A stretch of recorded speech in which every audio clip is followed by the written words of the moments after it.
की एक विशेषता मानना है कि इंडिविजुअल डिफरेंसेस अच्छी बात है, रंग भरेंगे, नहीं तो सब एक जैसे हो जाएंगे, रोबोट्स बन जाएंगे। तो first option is the right answer. और हर एक बच्चा यूनिक है, वो अपने डिफरेंसेस के साथ अपनी यूनिकनेस भी लाएगा। क्वेश्चन नंबर 23 देखिएगा, ठीक है, ये क्या कहता है भाई? क्वेश्चन नंबर 23 कहता है विच of the following describes a mastery goal orientation. अभी हमने बात की थी 3 प्रकार के गोल की, देखते हैं मास्टरी गोल ओरिएंटेशन कहाँ पे है। Focus on achieving a high grade, देखो हाई ग्रेड जो है अगर आप नंबर के लिए पढ़ रहे हैं तो परफॉर्मेंस ओरिएंटेशन है, वो चतुर वाला एग्जांपल याद कीजिए, 3 इडियट्स का, अभी दिखाया भी था आपको, तो ये परफॉर्मेंस ओरिएंटेशन हो जाएगा। फोकस प्रदर्शन उन्मुखीकरण कहते हैं हिंदी में। Focus on advocating failure and punishment for fear of humiliation, यानी बच्चे को डांट पड़ेगी, बेइज्जती होगी, इस चीज पे फोकस करना, तो ये मास्टरी गोल तो नहीं है, ये तो फेलियर अवॉइडेंस हो गया कि वो फेलियर से बच जाए इसलिए काम करे।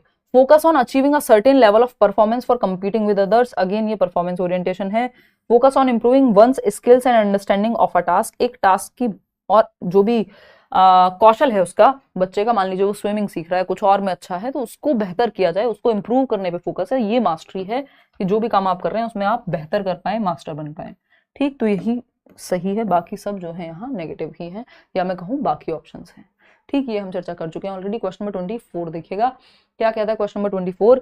ये कहता है अकॉर्डिंग टू जीन पियाजे the ability to use symbols, इसी तरह का क्वेश्चन आया हुआ है, देखिएगा। अकॉर्डिंग टू जीन पियाजे the ability to use symbols for symbols such as letting the letter X stand for an unknown numeral and develops during dash and enables the children to learn dash। Exact same he I think question आया हुआ है कि जब आप symbols को symbols की जगह पे यूज करना सीख जाते हैं तो पियाजे की किस स्टेज में ये आता है। देखिएगा, सिंबल्स को सिंबल्स की जगह पे यूज करना, सिंबॉलिक थॉट तो आ गया था पियाजे के प्री ऑपरेशनल स्टेज में ही, 2 से 7 वर्ष में ही, लेकिन सिंबल्स का मतलब क्या है कि अब वो ए फॉर एप्पल लिखना सीख लिया, भाषा का इस्तेमाल कर लिया, मतलब सिंबल्स के माध्यम से सीख लेता है, ये प्री ऑपरेशनल स्टेज में ही आ जाती है सिंबॉलिक थॉट जिसको हम कहते हैं, तो प्री ऑपरेशनल स्टेज 2 से 7 वर्ष। लेकिन जब क्वेश्चन आ जाए कि using symbols for the in place of symbols, symbols को symbols using symbols for symbols, तो एक फॉर सिंबल्स कोई एक वैल्यू होगी जिसको एक्स मान लिया, इसका मतलब किसी सिंबल की जगह पे सिंबल को माना है, यानी एब्स्ट्रैक्ट थिंकिंग हाइपोथेसिस लगेगी, यहाँ पे परिकल्पना लगेगी, तो ये फॉर्मल ऑपरेशनल लास्ट स्टेज में आ जाएगा। फॉर्मल ऑपरेशनल कहाँ है? यहाँ है ऑप्शन में। ठीक, और and develops during dash and enables the children to learn what? Algebra and calculus, yes. Conservation seriation पहले ही आ जाता है बच्चे में, इस स्टेज से पहले ही, कॉन्क्रीट ऑपरेशनल में ही, मूर्त संक्रियात्मक में ही आ जाता है वो तो, 7 से 11। चलिए क्वेश्चन नंबर 25 देखिएगा और फटाफट से जवाब दीजिएगा। Work in progress portfolios, work in progress portfolios यानी इंप्रूवमेंट हो रही है अभी, एक पोर्टफोलियो एक फाइल बनी है। Are effective tool for formative assessment, रचनात्मक आकलन के लिए एक अच्छा तरीका है, यानी बच्चे के बारे में फीडबैक का पता लगेगा। रचनात्मक आकलन में यही होता है, हम इंप्रूव करा सकते हैं, बेहतर हो सकता है, ड्यूरिंग टीचिंग लर्निंग प्रोसेस हो सकता है। तो they involve student in the process of assessment, आकलन की प्रक्रिया में बच्चे को इंक्लूड किया जाता है। बात तो सही है एकदम, कोई दिक्कत नहीं है, ट्रू है।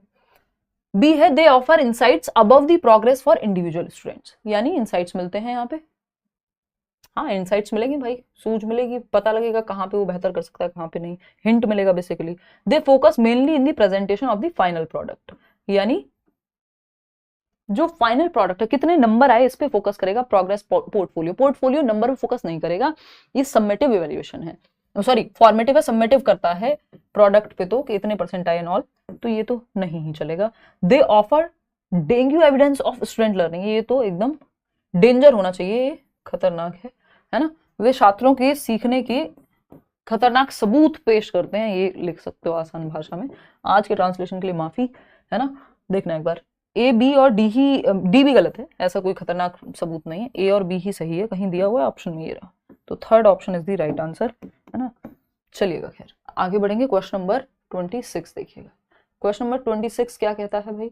विच of the following is an example of a question that requires students to analyze information, यानी इंफॉर्मेशन को आप विश्लेषित करके देख पाए, टुकड़ों में तोड़ करके देख पाए, एनालाइज कर पाए। पहला ऑप्शन जिसमें बच्चे को सोचना पड़े अलग अलग दिशाओं में, वो हो जाएगा एनालिसिस वाला question. How does the author use symbolism in to kill a mockingbird? Who is the protagonist, जहां सोचना पड़े, what is the plot of the novel to kill a mockingbird, what is the theme of the novel. अब ये what में तो 1 word answer आ जाएगा ना, who is में भी 1 वर्ड आंसर है, तो हाउ ही जो है आपका सोचने पे मजबूर करेगा, अलग एनालाइज करना पड़ेगा, अलग अलग चीजों पे सोचना पड़ेगा। क्वेश्चन नंबर 27 देखिएगा, problem solving is fostered by, समस्या समाधान को किस तरह से हम बढ़ावा दे सकते हैं। यानी बच्चों में समस्या समाधान की क्षमता आए कि मान लीजिए पॉल्यूशन इतना बढ़ रहा है तो कैसे प्रॉब्लम सॉल्व कर सकते हैं, क्लासरूम में गंदगी हो जाती है तो कैसे, मतलब प्रॉब्लम सॉल्विंग, प्रॉब्लम्स आती रहेंगी तो समस्या को समाधान करने की क्षमता बच्चे में विकसित करानी है। क्या करके कराएंगे? पहला है पैसिव इमिटेशन, यानी निष्क्रिय। देखो बच्चा जहां निष्क्रिय है वो किसी काम की बात है नहीं। रिस्पॉन्स सेट भी जो है कि एक ही तरीका फिक्स हो गया, प्रॉब्लम कोई भी हो, समस्या आपका फोन ही है, घर वालों से पूछ लीजिए, आपकी मम्मी कहती भी होंगी और पापा भी। फंक्शनल फिक्स्डनेस यानी कार्यात्मक स्थिरता, यानी एक ही तरीके से आप प्रॉब्लम सॉल्व कर रहे हैं, लगभग सेम बात है, दोनों इंटर रिलेटेड है। डाइवर्जेंट थिंकिंग जो है वो फोस्टर करेगी, यानी जब आप दिशाओं में सोचेंगे कि ये चीज ऐसे नहीं ऐसे भी हो सकती है, ये भी इसका सॉल्यूशन हो सकता है, तो प्रॉब्लम सॉल्विंग हो जाएगी।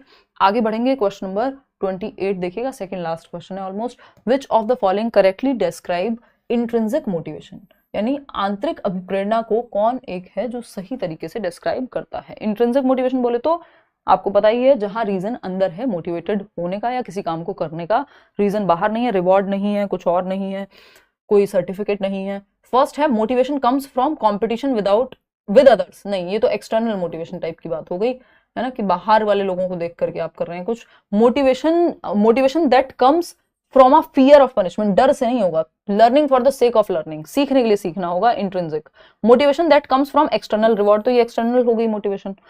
फोर्थ ऑप्शन सही है कि motivation that comes from personal enjoyment of a task, यानी जब आप पर्सनली एंजॉय कर रहे हैं किसी काम को तो उसको इंट्रिंसिक मोटिवेशन कहेंगे, कि आपको रीजन बाहर है, जॉय हो सकता है, इंटरेस्ट हो सकता है उस चीज में, क्यूरियोसिटी यानी जिज्ञासा हो सकती है। क्वेश्चन नंबर 29 देखिएगा, ये क्या कहता है भाई। क्वेश्चन नंबर 29 कहेगा, according to Kohlberg's theory of moral development at what stage are children self centred and see their own benefit in doing something, यानी किस एक स्टेज पे बच्चा जो है वो सेल्फ सेंटर्ड होता है कोहलबर्ग की थियरी में। कोहलबर्ग की थियरी में 6 स्टेजेस हैं, 6 स्टेजेस हैं, 3 लेवल्स हैं, हर एक लेवल पे 2 स्टेजेस हैं। बात सही है नहीं है? सही है। चलिए फटाफट से बता दीजिए, फिर आप छुट्टी करके जा सकते हैं और मैं भी, भूख लगी बहुत ही तेज। कोहलबर्ग के नैतिक विकास के सिद्धांत के अनुसार किस स्तर पर बच्चे स्वयं केंद्रित होते हैं, स्व केंद्रित होते हैं, सही शब्द होगा स्व केंद्रित होते हैं, यानी खुद पे सेल्फ सेंटर्ड, और कुछ करने में अपना लाभ देखते हैं कि मेरा सेल्फ इंटरेस्ट क्या होगा, है ना। टिट फॉर टैट याद आ रहा होगा आपको, टिट फॉर टैट, ये है आपकी थर्ड स्टेज। क्या है कहीं पे, यहां पे फर्स्ट स्टेज पनिशमेंट, ये सेकंड स्टेज है आपकी पनिशमेंट एंड ओबीडियंस, यानी बच्चा डांट से बचने के लिए कोई काम कर रहा है ना। सेकंड स्टेज है आपकी, सेकंड दी हुई है यहाँ पे, हाँ सेकंड ही है, टिट फॉर टैट, जैसे को तैसा, म्यूचुअल एक्सचेंज भी कह देते हैं। You scratch my back and I will scratch yours, कल तूने मेरा टिफिन खाया था, आज अपना टिफिन शेयर करना पड़ेगा, मैंने तो उसकी इतनी मदद की थी, उसको मेरी मदद करनी पड़ेगी। ये क्या, एट द सेकंड स्टेज पे ये चीजें होंगी। फर्स्ट लेवल है, सेकंड स्टेज है, tit for tat, mutual exchange, interpersonal orientation भी कह देते हैं कई बार। और यहाँ पे फिफ्थ स्टेज की मम्मी बाहर से सामान कुछ लेकर के आएंगे, तब रिश्तेदार आ गए घर में और बिस्किट लेकर के आने आपको, है ना, बचपन की समस्याएं याद कीजिए, तो आप कहेंगे कि 5 रुपए तो ज्यादा हो जाएंगे उस समय के हिसाब से, 50 पैसे एक्स्ट्रा मिलेंगे, तो मतलब मेरी पॉकेट मनी, मुझे क्या मिलेगा अगर मैं ये काम करूं तो वो tit for tat second stage है। फिफ्थ स्टेज तो फिर सोशल कॉन्ट्रैक्ट ओरिएंटेशन है कि आप समाज में नियम बनाए रखना चाहते हैं, एक व्यवस्था बनी रहे। एट द थर्ड स्टेज तो गुड बॉय नाइस गर्ल, आपको लोग अच्छा कहें, गुड बॉय नाइस गर्ल, सारी दुनिया इसी में चल रही है, तो fourth option is the right answer, at the second stage in the first level, पहले लेवल में दूसरी स्टेज। चलिए क्वेश्चन नंबर 30 देखिएगा, आज के लिए आखिरी सवाल है। In the course of development the child achieves gross motor skills before fine motor skills, this indicates the development is. देखिएगा एक बार, यानी विकास की प्रक्रिया में एक बच्चा है जो पहले ग्रॉस मोटर स्किल्स उसके कंट्रोल आ जाता है, ये वैसे भी GF की तरफ ही जाएगा, गर्लफ्रेंड नहीं है ये, gross to fine motor skills जाना है, सामान्य से विशिष्ट, सिंपल टू कॉम्प्लेक्स। ठीक, तो विकास के क्रम में बच्चा सूक्ष्म गतिक कौशल से पहले स्थूल गतिक कौशल प्राप्त करता है, यानी पहले बच्चा ग्लास पकड़ के पानी पीना सीखेगा, बाद में वो लिखना सीखता है। तो स्थूल गतिक कौशल क्या है, जो बड़ी मांसपेशियों के इस्तेमाल से हो रहे हैं, हालांकि है तो ये भी एक सूक्ष्म ही कौशल, लेकिन बड़ी मांसपेशियां कौन सी हैं, आपकी आर्म्स, आपकी लेग्स, तो चलना सीख लेता है, फिर लिखना सीख रहा है बाद में। फाइन मोटर स्किल्स क्या हैं? जहां आपकी हैंड्स या फिंगर्स की मसल्स और आई की मसल, यानी स्केच करना, आपका आंखों में काजल लगाना, है ना, और क्या होगा, लिखना, राइटिंग, ड्राइंग, पेंटिंग, जितने भी काम आपके हैंड्स और आईज की मसल के कोऑर्डिनेशन से हो रहे हैं वो फाइन मोटर स्किल है। ठीक, तो ये बात सही है कि नहीं है? बिल्कुल सही है। डेवलपमेंट लीनियर होता है ये दिखा रहा है ये? नहीं। प्रॉक्सिमो डिस्टल होता है? नहीं। एनार्किक है? नहीं। सेफेलोकॉर्डल है? हमें क्या पता। देखो एक बार, तो ये जवाब आप आराम से ढूंढ लीजिएगा, होमवर्क है। कल मिलते हैं। आउट ऑफ 30 कितने ठीक हो, क्या कह रहे हो, इसका जवाब देके जाओगे तब तो बताएंगे कितने ठीक हुए। ये आपको क्वेश्चन थोड़ा घुमाने के लिए दिया गया है ताकि आप कल तक सोचें कि इसके बारे में जवाब इसका क्या हो सकता है। ठीक, कल मिलेंगे। आउट ऑफ 30 कितने ठीक हुए वो बताइएगा। और कल जहाँ तक एनसीईआरटी करेंगे, करना तो आज ही था, बट ये पीडीएफ आपको मिल जाएगा और 30th क्वेश्चन का जवाब भी मिल जाएगा, या फिर सरप्राइज रखेंगे, कल ही डिस्कस करेंगे टेलीग्राम चैनल पे।